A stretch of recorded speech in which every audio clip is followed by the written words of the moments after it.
Good day mga gulong, mga lapatids. For today's video, abangan na natin ang last lap ngayon mga lapatids. Duty tayo sa work ngayon. So ang pauwian natin sa speed na 1-2 is 10:45. So wala namang mag-speed ng 1-2 sa mga ibon natin mga lapatids. Nakasetup na i-clock natin doon, wala nga lang SIM card. Pero pag once may ibon na mauwi is kaklak naman siya doon. So pag nilagay natin yung SIM card, tsaka lang siya mag-send online. So okay lang yun. So uwi natin 12, sana maka-uwi ng maayos yung ibon natin ngayong last lap at na-break natin yung sumpa sa Burami mga lapatids. Lagi lang tuwing Burami wala tayong paklak, lagi yung finisher. Sana maging maayos yung pauwi natin. Good luck sa lahat ng player na lalaro na mga lapatids. And we're back mga lapatids. Pauwi na tayo mga lapatids at wala pa nagpapaklak mga lapatids. And mainit na, alas 11 na. So nagbabadya na nga yung pagkain uli ng Burami sa mga kalapati natin mga lapatids. Tingnan nyo, mainit na.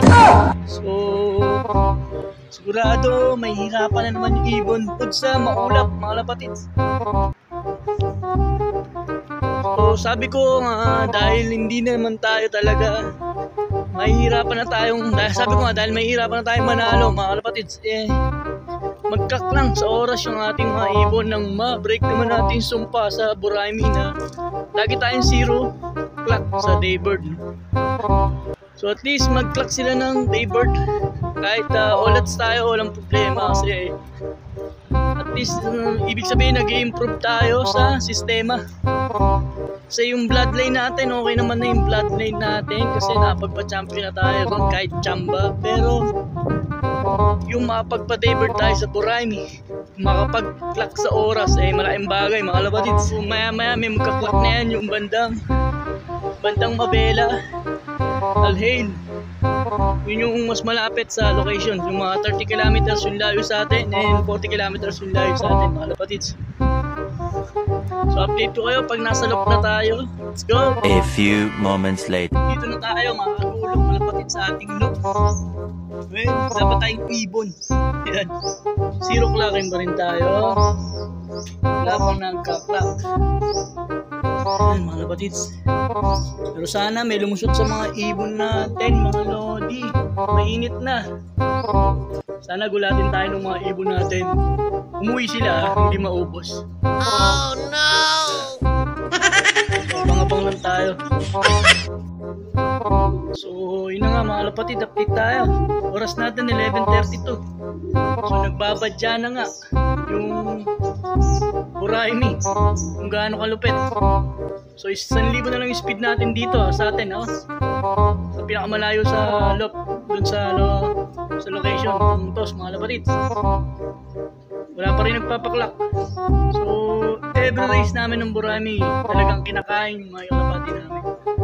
Bibira yung mga ibon na nakakauwi at nakakapag-clock sa oras. Pero sana swertin tayo mga lapatids. So patuloy lang tayo mag-aabang hanggang sa mag-cut off mga lapatids. Yun na mga lapatids, may nagpaklak na. So bandang Alhail. Yan. Sana wala rin din tayo. Sabi ko nga kahit di tayo manalo, magpaklak lang tayo para malaman natin kung okay yung mga bloodline natin o mali yung sistema natin mga lapatids. Sana may sumulpot o may sumundot sa mga, may lumusot sa mga ibon natin mga lapatids. Mainit na. Grabe, lipit na ibon ni Tol Mike. At 2 young birds, ang old bird. Sana may parating na rin tayong ibon mga lapatids. Mga ibon natin, sabi ko hindi naman ako galit, umuwi na sila. 900 na lang yung speed mga lapatids. Wala pa tayong ibon. Ano ba yan? Mainit na.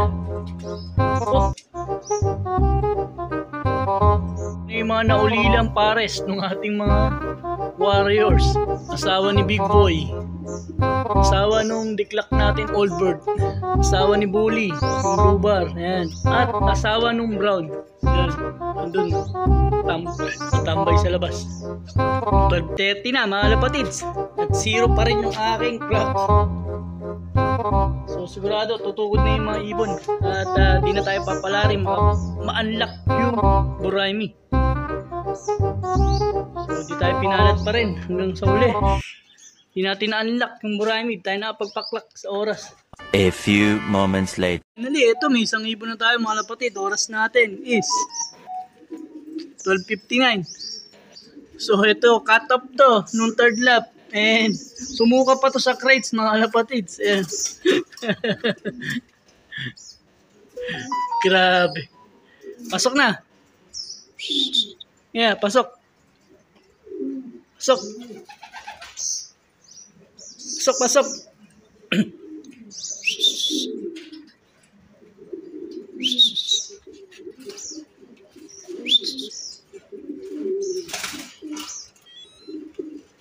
Yan, nag-clock na isa. Sino pa hindi natin inaasahang uuwi? Yan, umuwi. Grabe. Sana masundan naman to, mga kapatids. Mahaba pa naman yung cut-off eh. Para at least naman mag-clock sa oras yung iba nating ibon. At least hindi lang isa yung napaklock natin sa Buraimi. Mga kapatid, malapit na mag-cut off. Meron naman tayong 30 minutes. And dalawa ng ibon natin. Dumating isa natin brown. Ayan. Basag. Pet kasi nito mga kapatid. Makikita nyo yung kanyang ano. Hindi talaga tumabato. Hindi lumayong katawan. Kaya nahirapan siya sa Buraimi mga lodi. Pero pinilit niya pa rin umuwi sa atin. Ayan, basag na basag. Pero masaya tayo. Dalawa na yung napapauwi natin. So, nabali na natin yung sumpa sa Buraimi. Although, di nakauwi lahat ng ibon natin, pero masaya pa rin tayo mga kapatid. So, up to now, sa may git kulang-kulang 100 ibon na binitawan sa Buraimi. Nasa 16 birds pa lang yung nakakauwi mga lodi. Talagang doon sa Buraimi, subok na kumakain ng kalapati ron mga kapatids. Sana makauwi pa yung kapatid niya, yung isang brown natin na hen mga kapatids. And sana masundan pa yung ibon natin. So kahit hindi tayo nanalo, masaya tayo kasi nakapagpauwi tayo, nakapagpaklak tayo sa oras. Wala pang cut-off. So sana madagdagan pa yung ibon natin. Update ko kayo mamaya. Let's go! So ayan mga kapatids, 3 na, may umabol pa. Si Big Boy. Kalain mo. Mag-uwian din pala, di pa inagahan. Pero masaya tayo mga kapatid. So talagang totally na-unlock na natin yung Buraimi. So 3 ibon yung ating napaklak. So ayan. Klak. Sana may dumating pa kasi may oras pa naman. 3 na. Ayos. Masaya na tayo mga kapatid. Kahit natalo tayo sa karera, nakapagpauwi tayo, nakapagpaklak tayo mga kapatids. Ayos. So, tingin ko may mali tayo sa sistema. So, yung pagpapalit natin ng patuka. So, next time, siguraduhin natin kung ano yung patuka nila sa umpisa hanggang dulo, yun na yung patuka nila. So, para hindi sila manibago. So, magabang pa tayo hanggat may oras. Let's go! So, ayun lang nga mga kagulong kalapatids. Meron lang tayong 20 minutes para sa cut-off natin. At di na nadagdagan yung 3 nating ibon.